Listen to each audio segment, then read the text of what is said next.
Learn English চ্যানেলে আপনাদের সবাইকে স্বাগত জানাই। আজকের লেসনটা how to overcome fear of public speaking.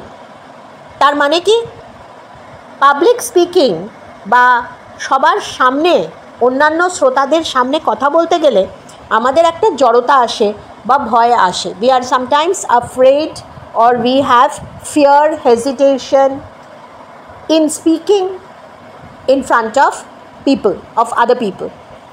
তা এই জিনিসটা কেন হয়? এই জিনিসটা হয় এই কারণে যে আমাদের ভাষাটা, যে ভাষায় আমরা কথা বলতে যাচ্ছি সেই ভাষাটা আমাদের কাছে ঠিক মানে ফ্যামিলিয়ার না। We are not familiar with the language which we are using to speak. সেই কারণেই এই জড়তাটা আসছে এবং তখনই আমরা ভয় পেয়ে যাচ্ছি, আমরা সঠিক ওয়ার্ড খুঁজে পাচ্ছি না। We are unable to find the proper vocabulary, the accurate word. We feel shy, we feel nervous. তখনই আমাদের কিন্তু কথা বলাটা ভুল হয়ে যায়, যা বলতে চাইছি সেটা বলতে পারি না এবং আটকে যায় এবং কমিউনিকেশনটা স্টপ হয়ে যায়। So communication is hampered, is obstructed because we are unable to express ourselves clearly and fluently. তাহলে এই যে ফিয়ার অফ পাবলিক স্পিকিং, এইটা আমরা কিভাবে দূর করব, এটা একটা বিশাল ইম্পর্ট্যান্ট কোয়েশ্চেন। কেননা পাবলিক স্পিকিং কম বেশি আমাদের সবার লাগে। সে আমরা টিচিং প্রফেশনে থাকি, সেলসে থাকি, কর্পোরেটে থাকি, যে কোনো নিজেদের বিজনেসে থাকি, দেশের যে কোনো প্রান্তে থাকি, আমরা যেটাই আমাদের মাতৃভাষা হোক না কেন, ইংরেজিতে কথা বলার সময় এই ডিফিকাল্টিটা আমরা অনেকেই ফেস করি যাদের ইংরেজিটা মাতৃভাষা না। সেক্ষেত্রে excuse me, fear of public স্পিকিংটা কিন্তু সব সময় থাকে। তাহলে কিভাবে আমরা সেটা ওভারকাম করব? How we will be able to overcome this fear of public speaking?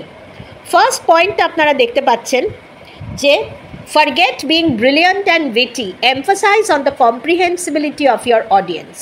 তো আমি প্রথমে কথা বলতে গিয়ে যদি মনে করি যে আমি কত নভেল হব, কত অন্যরকমভাবে জিনিসটা বলবো, কত অন্যান্য স্পিকারদের থেকে আলাদা উপস্থাপনা করতে পারছি বা পরিবেশন করতে পারছি, প্রেজেন্ট করতে পারছি, সেইটাই আমার কাছে বড় এবং সেইটা করতে পারলেই আমার স্পিকার হিসেবে খুব নাম হবে, আমি খুব ভালো স্পিকার, আমার কমিউনিকেশনটা খুব ভালো হবে। এই জিনিসটা যদি আমরা মনে করি তাহলে কিন্তু একেবারেই ভুল। কেন ভুল?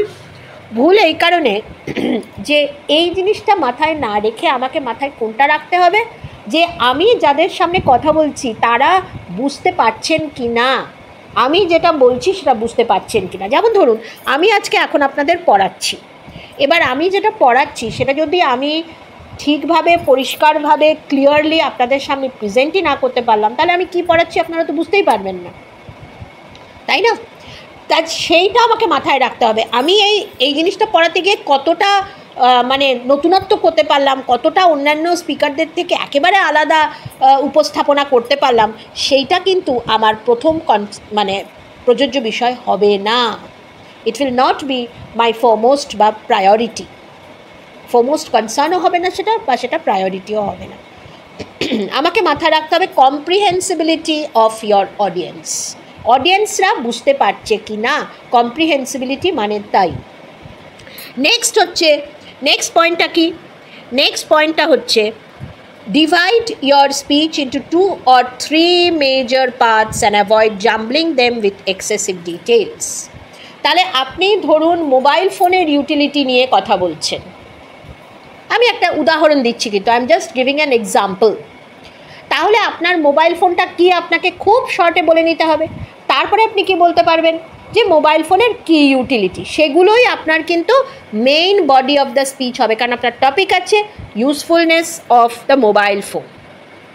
সুতরাং এই ইউজফুলনেসটাকে আপনি 2 বা 3টে পার্টে ভাগ করে নিতে পারেন।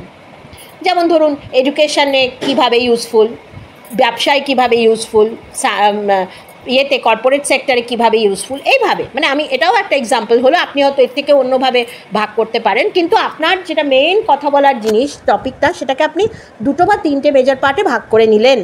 এবং আরেকটা জিনিস সেটা হচ্ছে এক্সেসিভ ডিটেলস আপনি দেবেন না। কেননা এত বেশি কথা কিন্তু মানুষের পক্ষে শোনা মুশকিল হয়ে যায়, তারা নিতে পারে না। তাদের তো নিতে হবে না, জিনিসটা তাদের মাথায় যেতে হবে, তবে তো তারা রেসিপ্রোকেট করবে। সুতরাং জিনিসটা একটু সহজভাবে বলতে হবে যাতে তাদের কাছে বোধগম্য হয়। ওই আবার বললাম যে কম্প্রিহেন্সিবিলিটি ব্যাপারটা বিরাট। আমি কথা বলে গেলাম কিন্তু আমার শ্রোতারা যদি বুঝতেই না পারলো তাহলে আমি কথা কি বললাম সেটা তাহলে আমি নিজেই বললাম, নিজেই শুনলাম, তাই না?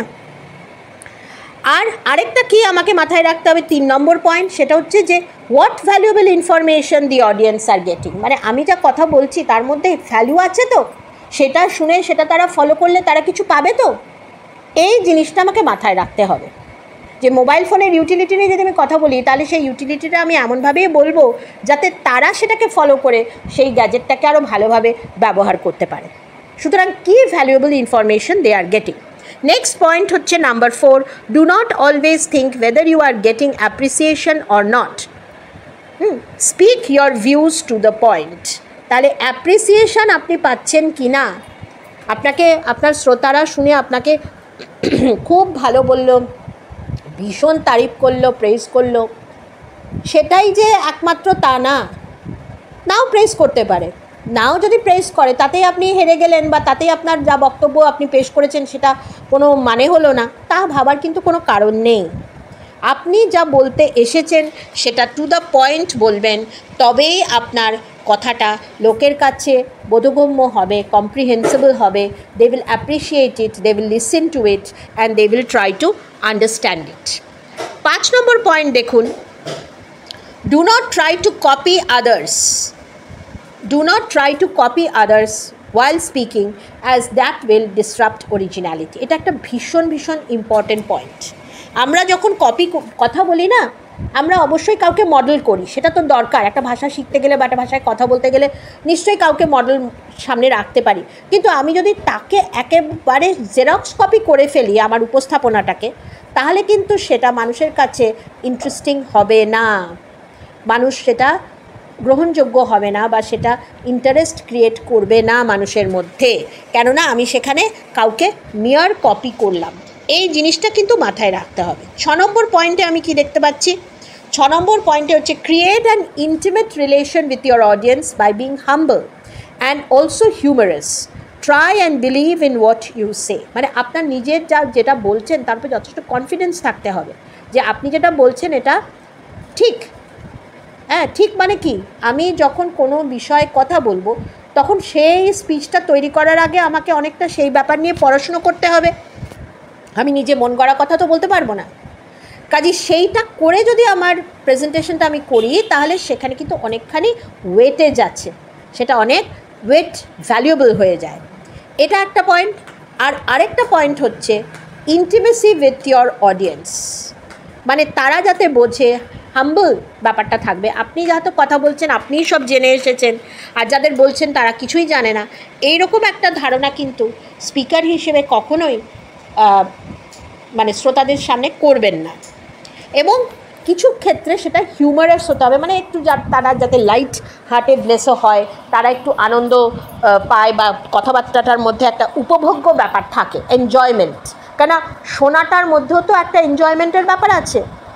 কর্কশভাবে কাটভাবে কিছু কথা বলে যাওয়া হলো অ্যান্ড সেটা কেউ শুনে নিল, তাতে কিন্তু হয় না।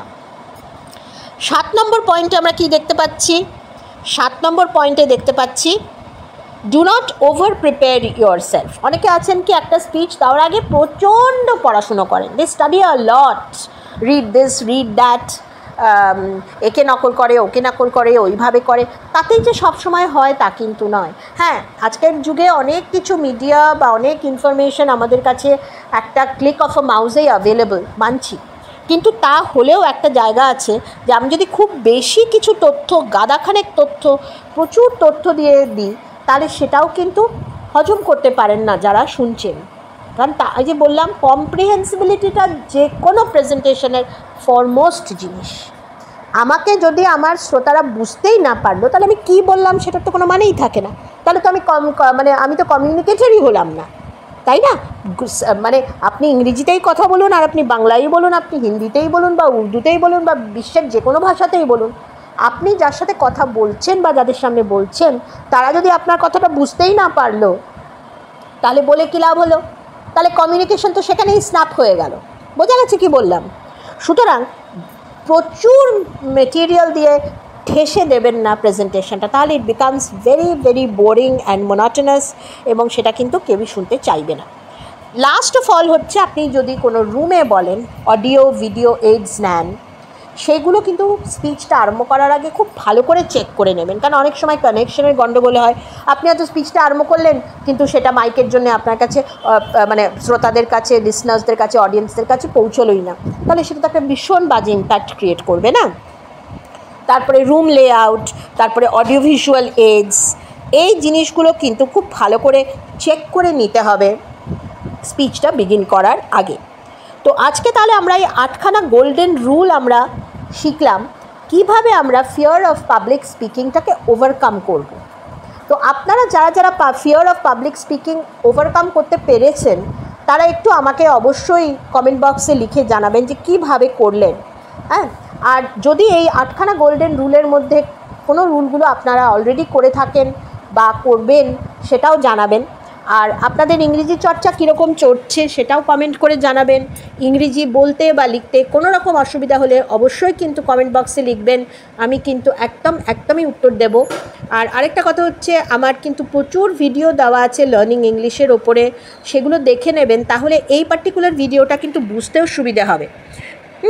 আর যারা চ্যানেলে নতুন আছেন তারা সাবস্ক্রাইব করবেন অবশ্যই করে, এবং সাবস্ক্রাইব করলে সুবিধা হয় কি, বোঝা যায় যে কী ধরনের ভিডিও আপনাদের লাগে বা লেসন লাগে বা ক্লাস লাগে।